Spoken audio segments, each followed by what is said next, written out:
Hi, everybody. I'm Liz Walker, and this is From the Heart.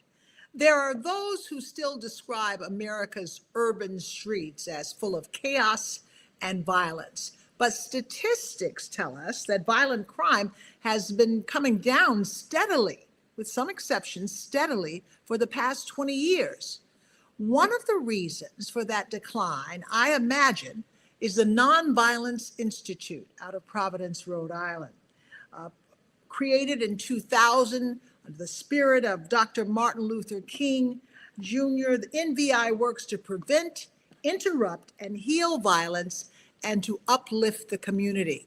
That is difficult work, but this organization, NVI, has been doing it with much success.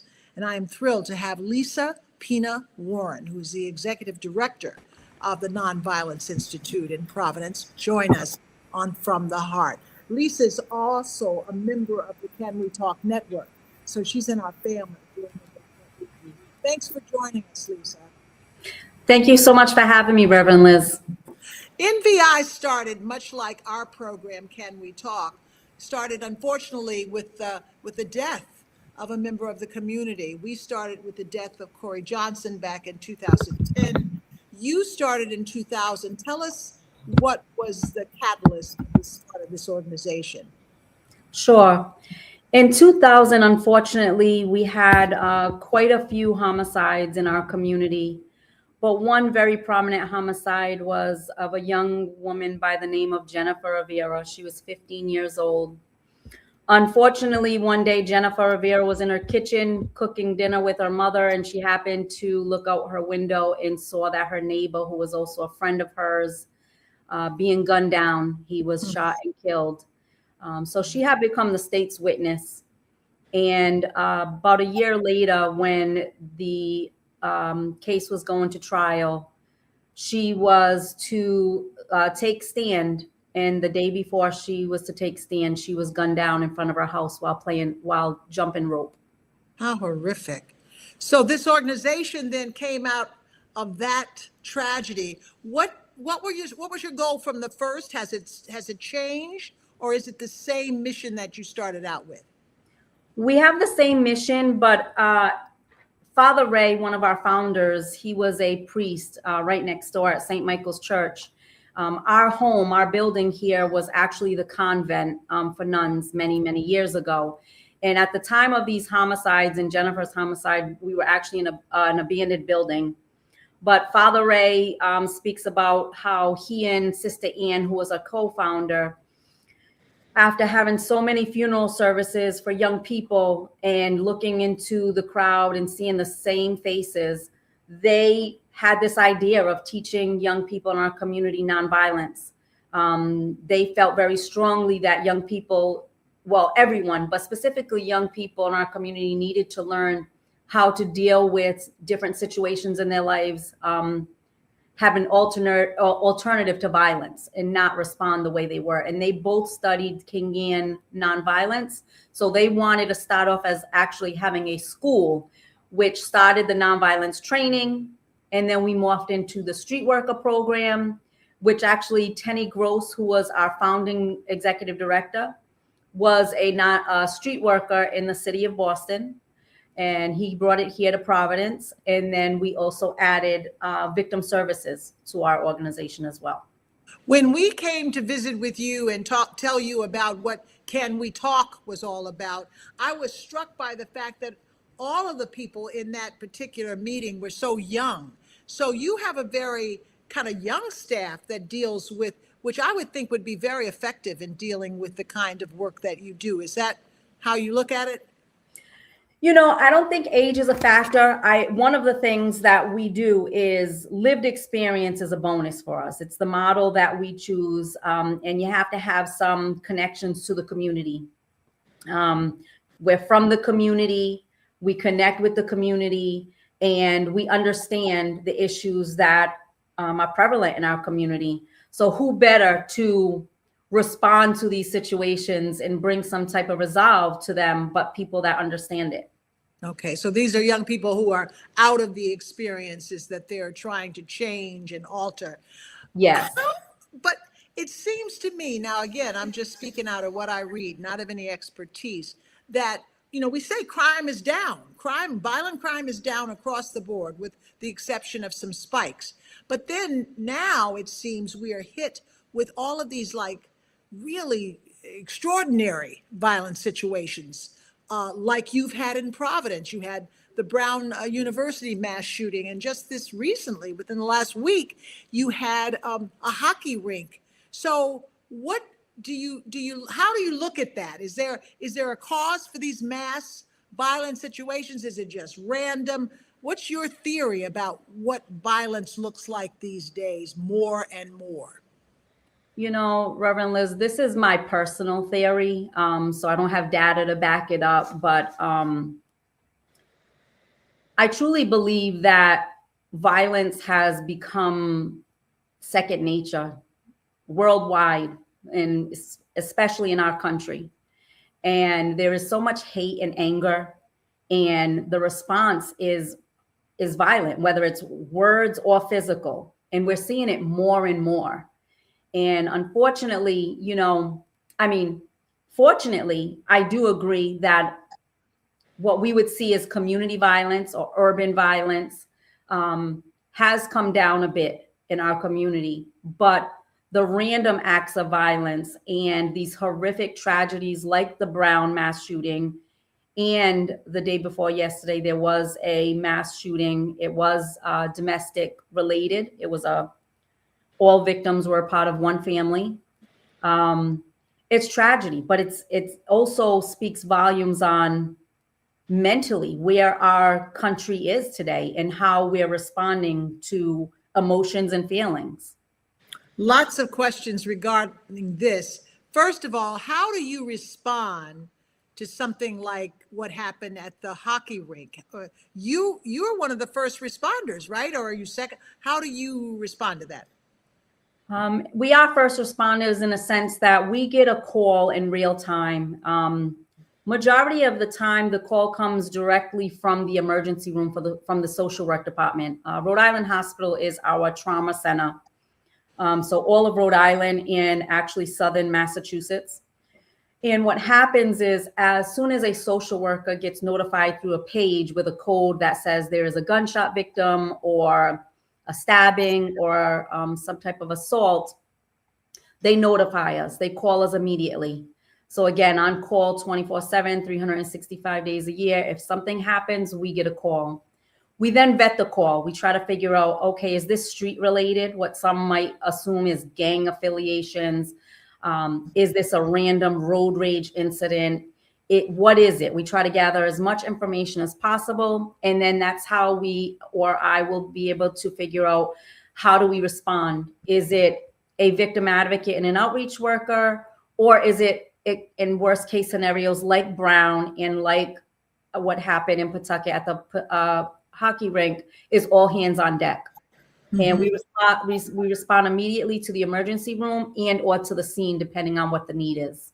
Right. I remember in the wake of the Brown University tragedy, there was a news conference, one of the first news conferences, and the president of Brown, when asked how are they going to respond to this horrible situation, she called your name. She called the Nonviolence Institute. And I thought, you are seriously on the front line. Now, that's nothing to, it's nothing to be bragging about, because the front line, we wish we could get rid of the front line, but absolutely, it's good to know that your people are the ones who are there trying to respond to the issue.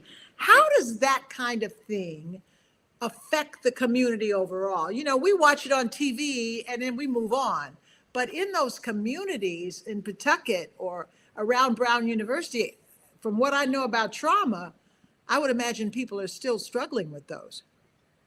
The trickle-down effect is immense. I have received so many phone calls since Brown, and now with the most recent incident, with people that say things like, this was my neighbor's sister, my student, this was my student's best friend, because this was in both cases, very young people, and a lot of connections to the community. And the trickle down effect, when we see any homicide, even, right here in our community on the south side of Providence, when there is a homicide, that impacts everyone. It impacts the neighbors that lives in these homes, children that hear the gunshots, people that may witness a body or blood, or even to hear that this occurred in our communities. It takes a toll. It takes a toll on all of us mentally and emotionally. And, it causes a lot of fear and anxiety. Yeah. So what do you do? How do you try to help that? Because you stay there with victims, with witnesses, you work with them after the initial issue. How do you try to, mitigate the fear and confront some of the things that people in the community face after these events? First and foremost is walking alongside families, individuals, community, being there and trying to assess situations and figuring out, healing is not linear and it looks different for everyone. I can tell you, growing up here in my community, the doors weren't always open for therapy and counseling. Culturally, we're told, like, you keep your business at home, you don't share, so that's runs really, really deep, so for some, I have seen a shift where mental health counseling and therapy is so much more the norm, but there are still some that don't feel comfortable, with what may seem as traditional counseling and therapy. So trying to figure out, what does that look like for each person? And it could be connecting them with a therapist. It could be our homicide support and survivors groups. It could be, can we talk? Which is awesome that we have so many sites now here in Providence, so locally, there's options for people to go to different sites. But it could also be walking. It could be connecting people to a gym. It could be an art class. Whatever it is, it's about getting to know and be in community, getting to know individuals and helping them figure out an outlet on how and ways to grieve and process their feelings. Mm-hmm. We say often that hurt people hurt people. You probably see that more than many of us do because you work directly in communities. Do you see that impact of how trauma can actually breed more violence? Absolutely. Absolutely. We see it every day, and we know there's lingering issues in our communities. People don't forget when a loved one is taken, by homicide, right?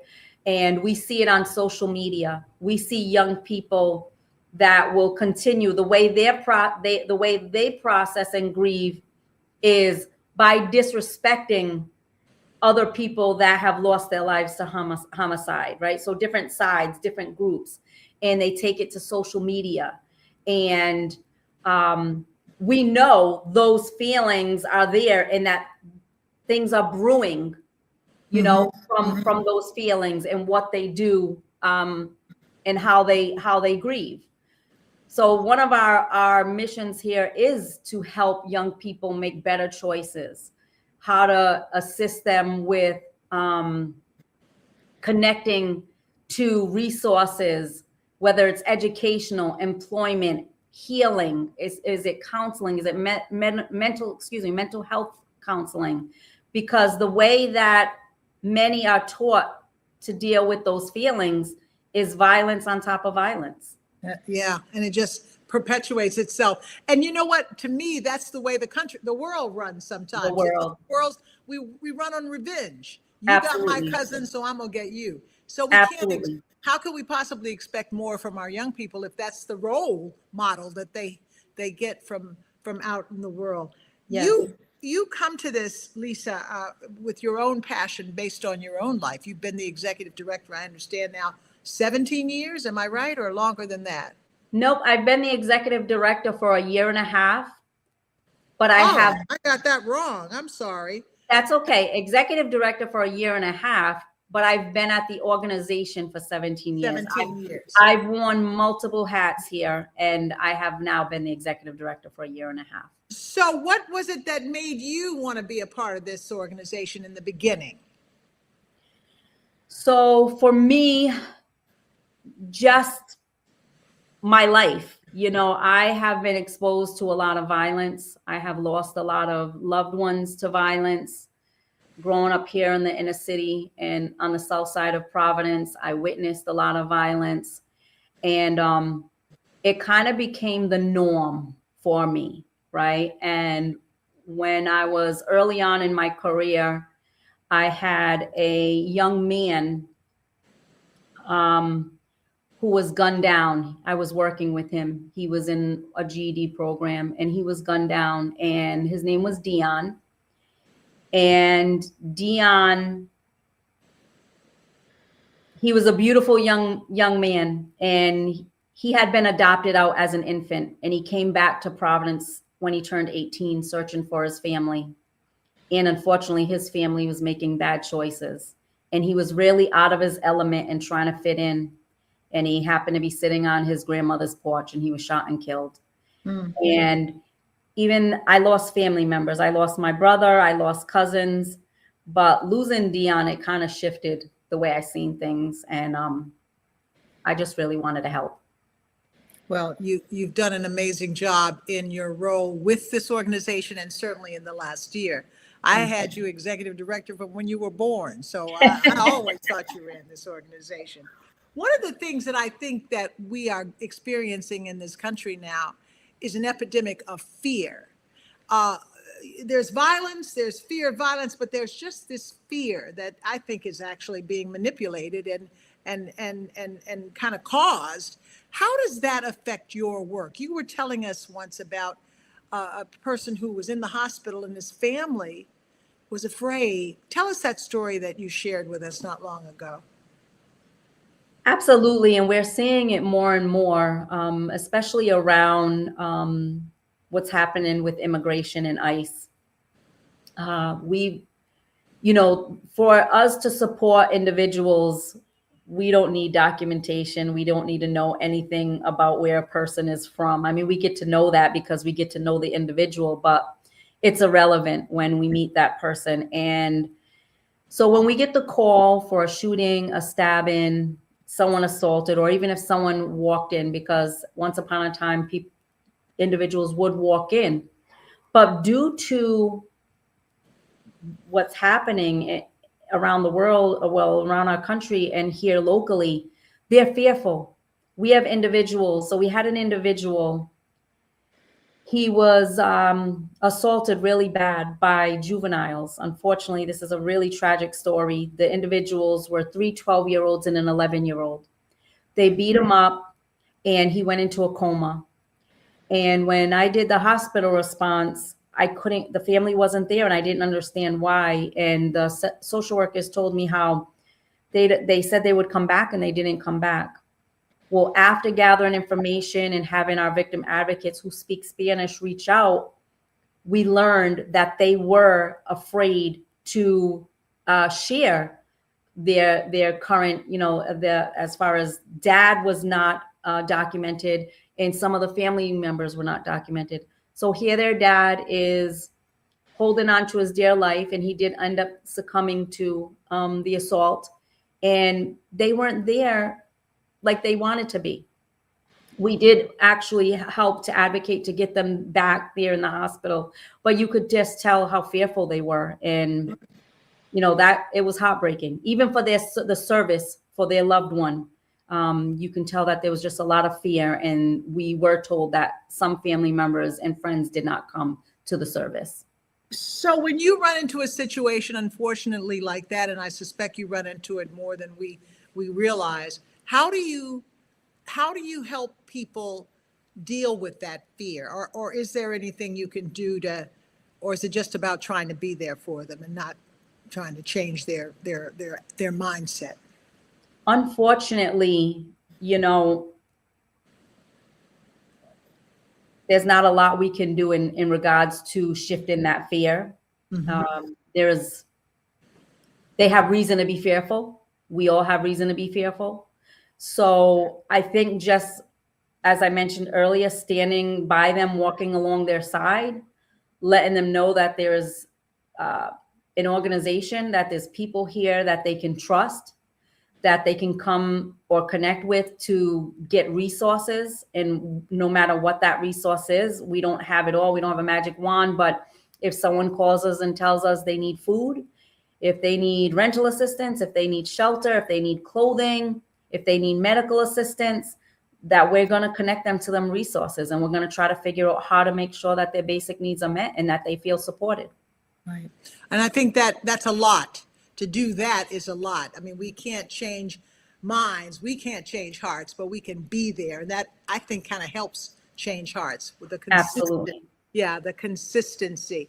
We have worked with you in the past with Can We Talk? We have kind of tried to create that gathering so that your workers could kind of benefit from it. How did that work for you when we had those, when you had this? Because I think you're going to start them back up again, but I know we did them in the past. Was it helpful to have these kind of healing gatherings for your staff? I will tell you, I'm glad you asked that question, because it was very, very helpful. You know, I think what happens, like I said, we're all from the community. We have lived experience. We're carrying a lot of grief and a lot of trauma from our lives. I think sometimes when we get in these roles, we think like, okay, now I have to put this cape on and I have to be okay, right? But we're still dealing with so much and so much secondary trauma. So the way we had piloted it with our staff internally at the organization, I felt like it was really beneficial, and it gave that space for staff to come and be able to share things that we weren't even aware of many times. So It was very beneficial. We are starting it back up, but it now will be open to the community, and it will be in the evenings.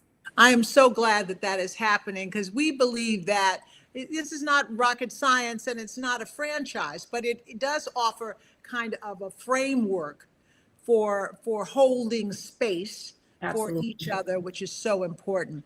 We want to talk about building peace in the community. We know your organization does it, but we also believe that it's going to take individual engagement. And so we've asked a few of people that people on your staff to help us with this. And Micah, if we could invite our first person up, but we want everybody, if you're out there, we want you to join in this conversation, because that's what it's going to take. It's going to take all of us. The Nonviolence Institute does its job, but we're asking you to think about how you can contribute as an individual. So that's the question. What does building peace require from the ordinary person? What does it require from all of us right now? Micah, do we have a person that is going to tackle that? That's a big question. Patty, are you with us? Good afternoon, Reverend Walker. Good afternoon, Lisa Pina. Patty, thanks for joining us. Did you get the question? Have you thought about it? Yes, I've been sitting here thinking about it, and I'm looking at how it's no longer an issue of just poor people or poverty, but it now is affecting people in all classes, and it has to do with their mental health. And you know, what is required of me to know who is around me, how are they doing, how am I doing, and how can I help the next person, right? Out of all the pain that I've gone through, the traumas, the complex traumas, starting to understand the things that have happened in my life, and unpacking and just being around the community. You know, it's a community, unfortunately, of many people that have had many losses, and just sharing that, you know, and sharing and giving that space. I'm so grateful for the Institute that has a safe space in place where we can unpack. I think that is very important for us to require a safe space and place where we can unpack these traumas. Thank you for letting me share. Oh, no, thank you so much, Patty, for sharing. And that's exactly what we're talking about. Because it's not just going to be up to institutions, it's going to be to the individuals. I think that Shane was ready to contribute to this conversation. Shane, are you there? Yes. What do you think building peace means from the ordinary person? I mean, you're an expert because you work in this organization, but what about your neighbor? What about your family? How can we all contribute to building peace in our communities? I love the way you phrase the question, even from how it's written. You talk about the ordinary person. It's really important to pull in the ordinary person because we need everybody to feel like they're capable and able to respond so that we get the most people joining in and the best solutions. I think the first thing the ordinary person can do is actually start to build peace within themselves. I believe that that's really important because you can only reproduce what you are. You don't really get what you say, you get what you are. And if you're going to be a peacemaker or someone who builds peace, you have to make sure that you have inner peace before you can create outer peace. So earlier in the talk, you mentioned both of you brought up trauma. And a lot of times we want healing in our community, but we have to make sure that we have done the first step of saying, I agree with the journey of healing. I agree with their view. Can we talk? I have chosen a mode for myself. And then once you do that, reach out to the 2 or 3 people most closest to you and build spaces and places for peace and healing to start taking place. So now you are inviting people over coffee with that intention, understanding that our community is our world, our neighborhood is hurt. And if these are 2 people close to you, they might be friends you already gather with, but now you've made it intentional that we always do coffee, we always hang out. But now we're going to be more intentional about, are we really checking in with each other and taking care of each other? And something like that can build over time.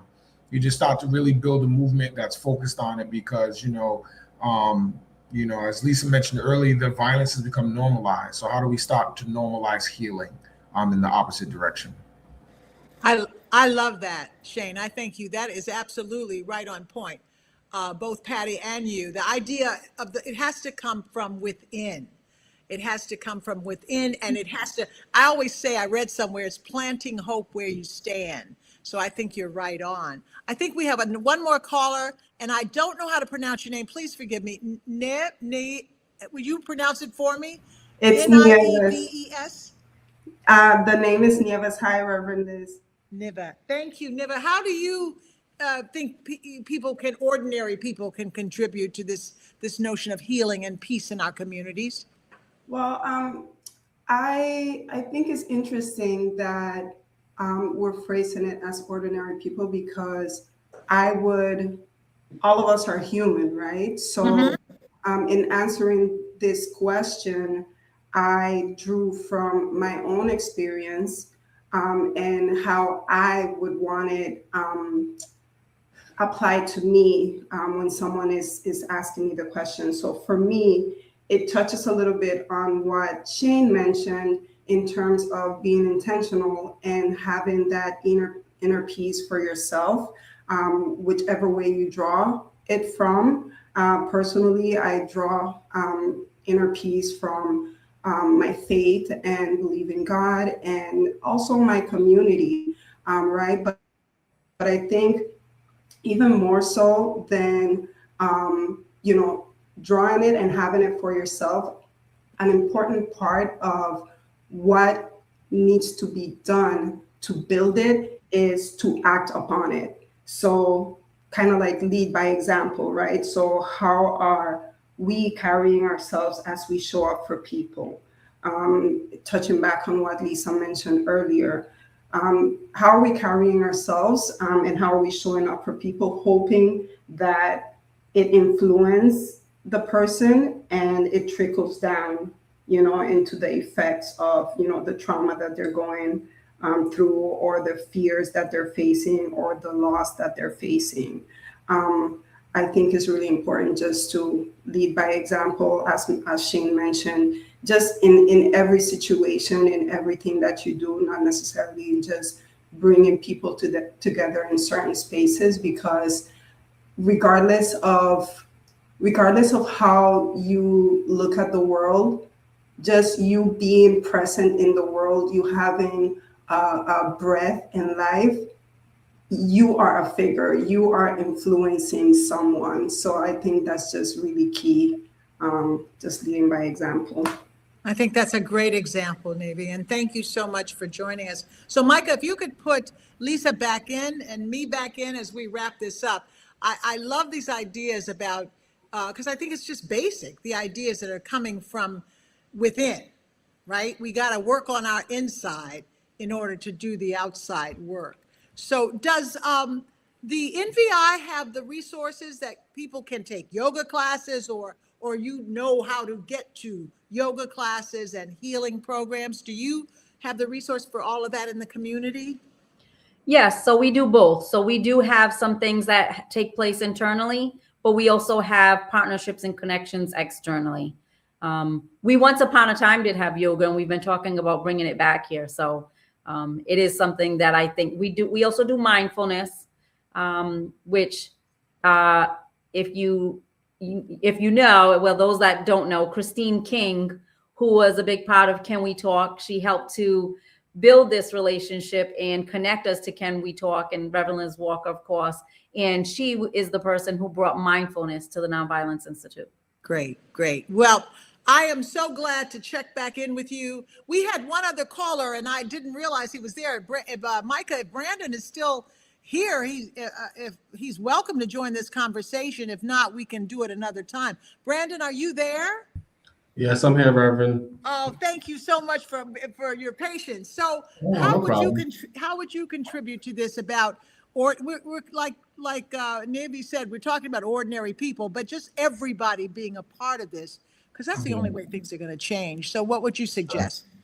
I think for me in this moment of my life right now, I have it written down is facing hard truths, accepting it, and striving to do healthy things like activities to keep me in a positive headspace. So like you said, with the yoga and stuff like that, if we can find positive things for people to do and different alternatives, I think that's going to be the best way. Absolutely. To lead to peace. Absolutely. Absolutely. Do you think it's the kind of thing, Brandon, that you can like preach about to other people on the streets? I wonder sometimes, it seems like that would be a difficult thing to do if you're talking to somebody who's in a bad mood or is, anxious, but is that the kind of thing you think we could spread like that when you're actually doing your work?